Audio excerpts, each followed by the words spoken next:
ಭಾರಿ ಮಳೆಗೆ ಮಡಿಕೇರಿಯ ಹೃದಯ ಭಾಗದಲ್ಲಿ ಹೆದ್ದಾರಿ ಕುಸಿತ ಆಗಿದೆ. ಕೆಎಸ್ಆರ್ಟಿಸಿ ಬಸ್ ನಿಲ್ದಾಣದ ಸಮೀಪ ಹೆದ್ದಾರಿ ಕುಸಿತಿರುವುದು, ಸಂಚಾರ ಸ್ಥಗಿತ ಆಗಿದೆ. ಬ್ಯಾರಿಕೇಡ್ ಅನ್ನ ಹಾಕಿ ರಸ್ತೆ ಸಂಚಾರವನ್ನ ಬಂದ್ ಮಾಡಿದ್ದಾರೆ ಪೊಲೀಸರು. ಕೆಎಸ್ಆರ್ಟಿಸಿ ಬಸ್ ನಿಲ್ದಾಣದ ಸಮೀಪವೇ ಹೆದ್ದಾರಿ ಕುಸಿತಿರುವುದು, ಮಡಿಕೇರಿಯ ಹೃದಯ ಭಾಗದಲ್ಲೇ ಹೆದ್ದಾರಿ ಕುಸಿದಿದೆ. ಹಲವು ಭಾಗಗಳಿಗೆ ಸಂಪರ್ಕ ಕಲ್ಪಿಸುವಂತಹ ಮುಖ್ಯ ರಸ್ತೆಯೇ ಕುಸಿತ ಆಗಿರೋದು ಆತಂಕಕ್ಕೆ ಕಾರಣ ಆಗಿದೆ. ದೃಶ್ಯದಲ್ಲಿ ನೋಡ್ತಾ ಇದ್ರಿ ನೀವು, ಮಂಗಳೂರು ಮೈಸೂರಿಗೆ ಸಂಪರ್ಕ ಕಲ್ಪಿಸುವ ಹೆದ್ದಾರಿ ಇದು. ಇಲ್ಲೇ ರಸ್ತೆ ಕುಸಿತ ಆಗಿದೆ.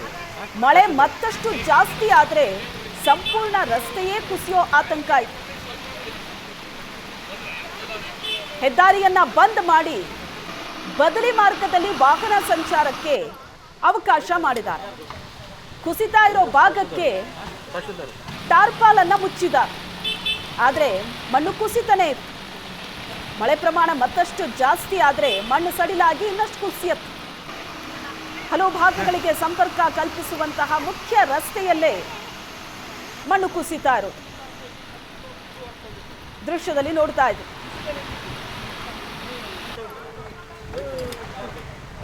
ಆ ರೋಡ್ ಅನ್ನ ಬ್ಲಾಕ್ ಮಾಡಿದ್ದಾರೆ.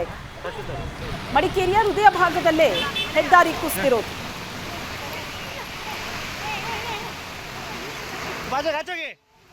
ಕೊಡಗು ಜಿಲ್ಲೆಯಲ್ಲಿ ಕಳೆದ 3 ದಿನಗಳಿಂದ ನಿರಂತರವಾಗಿ ಮಳೆ ಸುರಿತಾ ಇದೆ. ಅದರಲ್ಲೂ ಕೂಡ ನಿನ್ನೆ ಸಂಜೆಯಿಂದ ಆರಂಭವಾದಂತಹ ತೀವ್ರ ತರುವಂತಹ ಮಳೆ ಕೆಲವು ಕಡೆ ಸಾಕಷ್ಟು ಅನಾಹುತಗಳನ್ನು ಸೃಷ್ಟಿ ಮಾಡ್ತಿರೋಂಥದ್ದು ನೋಡ್ಬೋದು. ಮಡಿಕೇರಿ ಹೃದಯ ಭಾಗದಲ್ಲಿ ಆಗಿರುವಂತಹ ಕೆಎಸ್ಆರ್ಟಿಸಿ ಬಸ್ ಸ್ಟ್ಯಾಂಡ್ ಏನಿದೆ, ಕೆಎಸ್ಆರ್ಟಿಸಿ ಬಸ್ ನಿಲ್ದಾಣದ ಸಮೀಪದಲ್ಲಿ ಈಗ ಒಂದು ಭೂ ಕುಸಿತ ಆಗಿರೋಂಥದ್ದು, ಬರೆ ಕುಸಿದೋಗಿದೆ.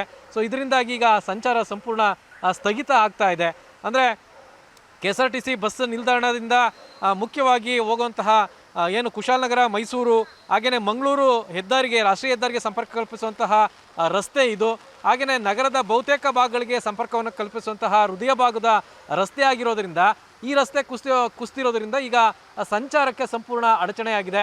ಸಂಪೂರ್ಣವಾಗಿ ಬ್ಯಾರಿಕೇಡ್ಗಳನ್ನು ಅಳವಡಿಸಿ ಯಾವುದೇ ವಾಹನಗಳ ಸಂಚಾರ ಇಲ್ಲಿ ಆಗಬಾರ್ದು ಅನ್ನೋಂತಹ ರೀತಿಯಲ್ಲಿ ಈಗ ನಿರ್ದೇಶನವನ್ನು ಶಾಸಕರಂಥ ಮಂತ್ರಗೌಡರವರು ಪೊಲೀಸರು ಇಲಾಖೆಗೆ ನೀಡಿದ ಹಿನ್ನೆಲೆಯಲ್ಲಿ ಪೊಲೀಸರು ಕೂಡ ಮುನ್ನೆಚ್ಚರಿಸಿಕೊಂಡು ಈಗ ಸಂಚಾರವನ್ನು ಸ್ಥಗಿತ ಮಾಡ್ತಾ ಇದ್ದಾರೆ.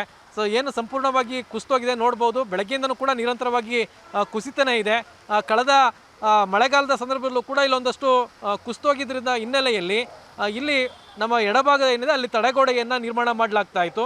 ಸೊ ಆ ತಡೆಗೋಡೆಯನ್ನು ನಿರ್ಮಾಣ ಮಾಡ್ತಿದ್ದಂತಹ ಸಂದರ್ಭದಲ್ಲಿ ಅದು ಕಾಮಗಾರಿ ಇನ್ನೂ ಕೂಡ ಪೂರ್ಣ ಆಗಿರಲಿಲ್ಲ. ಹೀಗಾಗಿ ಇದು ಮತ್ತೊಂದಷ್ಟು ಕುಸಿಲಿಕ್ಕೆ ಕಾರಣ ಆಯ್ತಾ ಅನ್ನೋಂತಹ ಅನುಮಾನ ಇದೆ.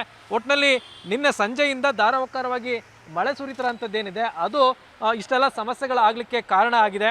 ಸೊ ಸಾಕಷ್ಟು ಭಾಗಗಳಲ್ಲಿ ಈಗಾಗಲೇ ನದಿಗಳೆಲ್ಲವೂ ಕೂಡ ತುಂಬಿ ಹರಿತಾ ಇರೋಂಥದ್ದು. ಸೊ ಈಗ ಇನ್ನೂ ಕೂಡ 2 ದಿನಗಳ ಕಾಲ ಆರೆಂಜ್ ಅಲರ್ಟನ್ನು ಕೊಡಗು ಜಿಲ್ಲೆಗೆ ಈಗಾಗಲೇ ಘೋಷಣೆ ಮಾಡಿದ್ದು, ಇನ್ನೂ ಕೂಡ ಸಾಕಷ್ಟು ಮಳೆ ಬರುವಂತಹ ಸಾಧ್ಯತೆ ಇದೆ. ಒಂದು ವೇಳೆ ಏನಾದ್ರೂ ಇದೇ ರೀತಿಯಾಗಿ ಮುಂದುವರೆದ್ರೆ ಏನಿಲ್ಲಿ ನಮ್ಮ ಹಿಂಭಾಗದಲ್ಲಾಗಿರುವಂತಹ ಈ ಭೂಕುಸಿತ ಏನಿದೆ ಇದು ಇನ್ನಷ್ಟು ಆಗುವಂತಹ ಸಾಧ್ಯತೆ ಇದೆ. ಸೊ ಹಾಗಾಗಿ ಸಾಕಷ್ಟು ಸಮಸ್ಯೆಗಳಾಗುವಂತಹ ಎಲ್ಲ ಲಕ್ಷಣಗಳು ಕೂಡ ಕಂಡು ಬರ್ತಾ ಇದೆ. ಕ್ಯಾಮರಾಮನ್ ಪ್ರದೀಪ್ ಜೊತೆ ರವಿ ಎಸ್ರಳ್ಳಿ, ಏಷ್ಯಾನೆಟ್ ಸುವರ್ಣ ನ್ಯೂಸ್, ಕೊಡಗು. ಕೇರಳದಲ್ಲಿ ಭೂಕುಸಿತ, ಕೊಡಗಿನಲ್ಲಿ ಮಳೆ ಅವಾಂತರ.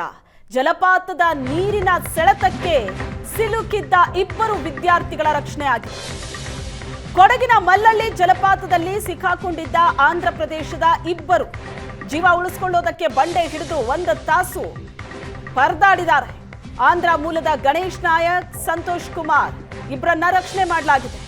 ಆಂಧ್ರ ಪ್ರದೇಶದಿಂದ ಕೊಡಗಿನ ಪ್ರವಾಸಕ್ಕೆ ಅಂತ ವಿದ್ಯಾರ್ಥಿಗಳು ಬಂದಿದ್ರು. ನೀರು ಕಡಿಮೆ ಇದ್ದ ಕಾರಣ ನೀರಿಗಿಳಿದಿದ್ರು 2 ವಿದ್ಯಾರ್ಥಿಗಳು.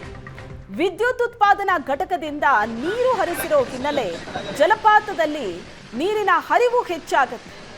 ಅಪಾಯದಲ್ಲಿ ಸಿಕ್ಕಾಕೋತಾರೆ ವಿದ್ಯಾರ್ಥಿಗಳು. 1 ತಾಸಿಗೂ ಹೆಚ್ಚು ಕಾಲ ಬಂಡೆಯನ್ನ ಹಿಡಿದು ರಕ್ಷಣೆಗೋಸ್ಕರ ಕಾಯ್ತಾ ಇದ್ರು. ಕೊನೆಗೆ ಅಗ್ನಿಶಾಮಕ ಸಿಬ್ಬಂದಿ ವಿದ್ಯಾರ್ಥಿಗಳನ್ನ ರಕ್ಷಣೆ ಮಾಡಿದ್ದಾರೆ. ಸೋಮವಾರಪೇಟೆ ಸರ್ಕಾರಿ ಆಸ್ಪತ್ರೆಗೆ ದಾಖಲಿಸಿ ವಿದ್ಯಾರ್ಥಿಗಳಿಗೆ ಚಿಕಿತ್ಸೆ ನೀಡಲಾಯಿತು.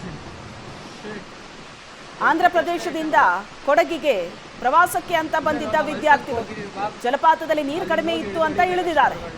ಆದರೆ ಏಕಾಏಕಿ ನೀರಿನ ಹರಿವು ಜಾಸ್ತಿ ಆಗಿದೆ.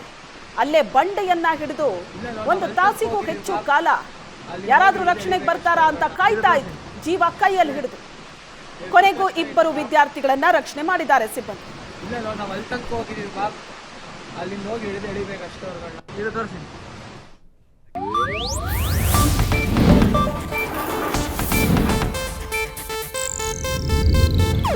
ಇದು ಏಷ್ಯಾನೆಟ್ ನ್ಯೂಸ್ ನೆಟ್ವರ್ಕ್ ಪ್ರಸ್ತುತಿ.